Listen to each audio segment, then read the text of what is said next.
റസൂലുള്ളാഹി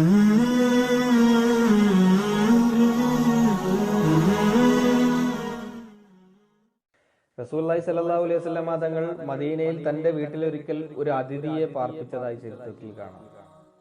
ഒരു അഅ്റാബിയായ കാട്ടറബിയായിരുന്നു. ഈ കാട്ടറബികൾക്ക് ഒരു സ്വഭാവമുണ്ട്. അവര് എങ്ങനെ എപ്പോഴാ എന്താ പെരുമാറാന്ന് അറിയില്ല. അവര് ആദിവാസികൾ എന്നൊക്കെ നമ്മൾ പറയില്ലേ. ഒരിക്കലാണല്ലോ റസൂലുള്ളാഹിയുടെ തോളിൽ നിന്ന് മേൽത്തട്ടം പിടിച്ചു വലിച്ചപ്പോ റസൂലുള്ളാഹിയുടെ കഴുത്ത് മുറിയായതും നിന്റെ സമ്പത്തിൽ നിന്ന് നീ എനിക്ക് തരണം മുഹമ്മദ് എന്ന ആക്ഷേപ സ്വരത്തിൽ പറഞ്ഞതൊക്കെ ചരിത്രത്തിലുണ്ടല്ലോ. അവിടെയൊക്കെ ശാന്തമായിട്ടാണ് റസൂലുള്ളാഹി കൈകാര്യം ചെയ്തത്. അതുപോലെ മറ്റൊരു സമയത്ത് അഅ്റാബിയായ കാട്ടറബി വന്നിട്ട് റസൂലുള്ളാഹിയുടെ വീട്ടിൽ താമസിച്ചു. നല്ല ഫുഡ് റസൂലുള്ളാഹി കൊടുത്തു. റസൂലുള്ളാഹി പറഞ്ഞിട്ടുണ്ടല്ലോ, അതിഥിയെ ബഹുമാനിക്കണം, അക്രിമുൽ ലൈഫ. അങ്ങനെ വളരെ മനോഹരമായിട്ട് ആ അതിഥിയെ സ്വീകരിക്കുകയും അതിഥിക്ക് വേണ്ട ഭക്ഷണവും പാനീയവും ഒക്കെ നൽകിയിട്ട് സ്വീകരിച്ചു അള്ളാന്റെ ഹബീബ്, ലോകത്തിന്റെ നായകൻ നബി മുഹമ്മദ് മുസ്തഫ സല്ലല്ലാഹു അലൈഹി വസല്ലം. അങ്ങനെ ഹബീബ് സല്ലല്ലാഹു അലൈഹി വസല്ലം തങ്ങളുടെ വിരിപ്പും കൊടുത്തു കിടന്നുറങ്ങാൻ. റസൂലുള്ളാഹിയുടെ കട്ടിലിൽ ആ വിരിപ്പിൽ ആ മനുഷ്യൻ അങ്ങ് കിടന്നുറങ്ങി. നമ്മൾ വിചാരിക്കുന്നത് പോലെ പട്ടുമറ്റൊന്നും അല്ല കേട്ടോ.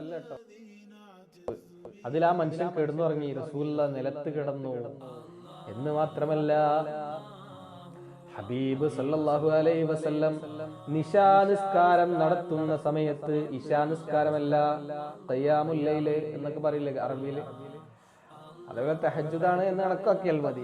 ആ നിശാനിസ്കാരം നടത്തുന്ന വേളയിലതാ ആ മനുഷ്യനതാ മദീന ഉറങ്ങുന്ന സമയത്ത്, വിദൂരമായ സൈകത പരപ്പ് മുഴുവൻ ശാന്തമായി കിടക്കുന്ന സമയത്ത് ഭക്ഷണം കഴിച്ച് രസിച്ച് കിടന്നുറങ്ങുന്ന ആ മനുഷ്യൻ എഴുന്നേൽക്കുകയാണ്. എഴുന്നേറ്റപ്പോ അപ്പുറത്തേക്ക് നോക്കിയപ്പോൾ അള്ളാന്റെ ഹബീബ് സുജൂദിലാണ്. അപ്പൊ ഈ മനുഷ്യൻ എന്ത് ചെയ്തു? ആ വിരിപ്പിൽ എന്ത് ചെയ്തു? റസൂലുള്ളാഹി വരാൻ കുറച്ച് സമയം എടുക്കുന്നു മനസ്സിലായപ്പോ ആ വിരിപ്പിൽ മൂത്രിക്കുകയും കാഷ്ടിക്കുകയും ചെയ്തു. കാട്ടറബി മൂത്രിക്കുകയും കാഷ്ടിക്കുകയും ചെയ്തു. തന്നെ എത്ര മനോഹരമായിട്ട് സ്വീകരിച്ച ആതിഥേയന്റെ വിരിപ്പിൽ കിടക്കാൻ പോലും അവകാശം തന്നിട്ട് കിടന്നിട്ട് തിരിച്ചു പോകുന്ന സമയത്താണ് ഇത്ര ക്രൂരമായ ഒരു നടപടി ഒരു മനുഷ്യനിൽ ഉണ്ടാവുന്നത്. നമ്മളാണെങ്കിൽ അപ്പൊ തന്നെ ഇത് അറിഞ്ഞിട്ടുണ്ടെങ്കിൽ അവന്റെ ജീവൻ എടുക്കും. കാരണം അത്രയും മനോഹരമായി സ്വീകരിച്ച ഒരു അതിഥിയാണ് ഇത്രമേൽ മോശമായിട്ട് മ്ലേച്ഛമായിട്ട് പെരുമാറുന്നത്. ഒന്ന് ചിന്തിച്ചു നോക്കൂ നിങ്ങൾ, എന്തുണ്ടായിട്ടുണ്ടാവും എന്നിട്ട് അവിടെ എന്ത് സംഭവിച്ചിട്ടുണ്ടാവും അവിടെ? നിങ്ങളൊന്ന് ചിന്തിച്ചു നോക്കൂ, ഒന്ന് മനസ്സുകൊണ്ടൊന്ന് ആലോചിച്ചു നോക്കൂ. റേഞ്ച് പ്രോബ്ലം ഉണ്ട് നസീർ അലി സാഹിബ്, ശരിയാണ്. പക്ഷെ റസൂലുള്ളാഹി പ്രകോപിതനായില്ല. എന്തുണ്ടായെന്ന് അറിയോ? ആ മനുഷ്യന് മൂത്രിക്കുകയും കാഷ്ടിക്കുകയും ഒക്കെ ചെയ്തിട്ട് മദീനയുടെ മണലാരണ്യങ്ങളിലേക്ക് ഓടിപ്പോയി. പേടിച്ചിട്ട് ആ മനുഷ്യന് വാളെടുക്കാൻ മറന്നുപോയി. കാരണം മുഹമ്മദ് കാണാതെ ഓടിപ്പോവുകയാണ്. വാളെടുക്കാൻ മറന്നുപോയി. അയാള് തരിച്ചു നിന്ന് പോവുകയാണ്. കാരണം എന്തേ? റസൂലുള്ളാഹിക്ക് അന്ന് ഒരുപാട് അനുയായികളുള്ള സമയമാണ്. അബൂബക്കറിനെ പോലെ ഉമറിനെ പോലെ ഒരുപാട് ആരോഗ്യ, മഹാനായ ഹംസ റളിയല്ലാഹു തആല അൻഹുവിനെ പോലെ ഒരുപാട് ആണ്. ഇനി വാളെടുക്കാൻ കിട്ടൂല, തന്റെ ജീവൻ പോലും നഷ്ടപ്പെടാൻ സാധ്യതയുണ്ട്. ആ സമയത്ത് ആ മനുഷ്യൻ മന്ദം മർജാര പാദങ്ങളുമായിട്ട് മദീനയിലെ മഹാനായ പ്രവാചകൻ നബി മുഹമ്മദ് മുസ്തഫ സല്ലല്ലാഹു അലൈഹി വസല്ലം തങ്ങളുടെ വീട് ലക്ഷ്യമാക്കിയിട്ട് വരികയാണ്. തന്നെ എത്രമേൽ മനോഹരമായി സ്വീകരിച്ച ഒരാളുടെ വീട്ടിലേക്ക് അയാളുടെ വിരിപ്പിൽ മൂത്രിക്കുകയും കാഷ്ടിക്കുകയും ചെയ്തിട്ട് വാളെടുക്കാൻ മറന്നുകൊണ്ട് തിരിച്ചു പോയി. അയാൾക്ക് നേരെ വാതിൽ മുട്ടിയിട്ട് കയറാൻ മനസ്സ് വന്നില്ല. അയാൾ ജാലകപ്പഴുതിലൂടെ നോക്കി. ജാലകപ്പഴുതിലൂടെ നോക്കുമ്പോൾ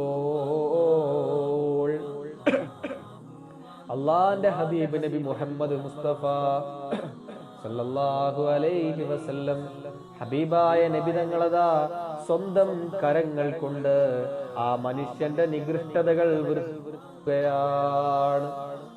സ്വന്തം റിസാലത്തിന്റെ ആ തങ്കപ്രകാശം സ്ഫുരിക്കുന്ന കരങ്ങൾ കൊണ്ട് ഹബീബ് സല്ലല്ലാഹു അലൈഹി വസല്ലം ഹബീബായ നബി തങ്ങൾ ഇങ്ങനെ വൃത്തിയാക്കുകയാണ്.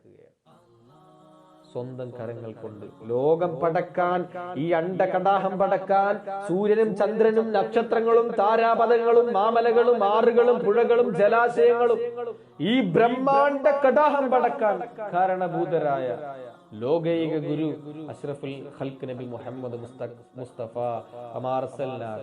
റഹ്മത്തൽ ആലമീൻ, ലോകത്തിന് മൊത്തവും കാരുണ്യമായ ലഖദ് ജാഅക്കും റസൂലുൻ മിൻ അൻഫുസിക്കും അസീസുൻ അലൈക്കും ഹരീസുൻ അലൈക്കും ബിൽ മുഅ്മിനീന റഊഫുർ റഹീം. ആ അല്ലാഹുവിന്റെ ഹബീബ് നബി മുഹമ്മദ് മുസ്തഫ അതിഥിയായി സ്വീകരിച്ചെത്തിയ മനുഷ്യൻ കാഷ്ടിക്കുകയും മൂത്രിക്കുകയും എടുക്കാൻ തിരിച്ചു വന്നപ്പോ ജാലകപ്പഴുതിലൂടെ നോക്കുമ്പോ ആ മലവും മൂത്രവും കരങ്ങൾ പിന്നെയാണ് കാണുന്നത്. ആ മനുഷ്യന്റെ മനസ്സ് വിങ്ങിപ്പോയി. കാരണം 10,000-കണക്കിന് അനുയായികൾ അപ്പൊ തന്നെ റസൂലുള്ളാഹിക്കുണ്ട്. ആ ഉമർ അറിഞ്ഞിട്ടുണ്ടെങ്കിൽ തല പോവും, പിന്നെ ബ്രഷ് ചെയ്യാൻ നേരത്ത് തല കാണൂല. അബൂബക്കർ അറിഞ്ഞ എനിക്ക് ജീവൻ ഉണ്ടാവൂല, പിന്നെ വാളാവൂല കിട്ടുക. അപ്പോഴാണ് ആ മനുഷ്യൻ ഇങ്ങനെ കണ്ണീരോടുകൂടി റസൂലുള്ളാഹിയുടെ വീട്ടിലേക്ക് കടന്നു വരുന്നത്. അയാളുടെ കണ്ണൊക്കെ അങ്ങനെ നിറയുന്നുണ്ട്. കാരണം അയാളെന്തായാലും വളരെ സ്നേഹത്തോടുകൂടി പുഞ്ചിരിയോടുകൂടി സ്വീകരിച്ചു, വീണ്ടും സ്വീകരിച്ചു പുഞ്ചിരിയോടുകൂടി. അയാളുടെ മനസ്സ് വിങ്ങി, കണ്ണ് നിറഞ്ഞു പോയി. ഹബീബ് സല്ലല്ലാഹു അലൈഹി വസല്ലം തങ്ങൾ പുഞ്ചിരിക്കുകയാണ്.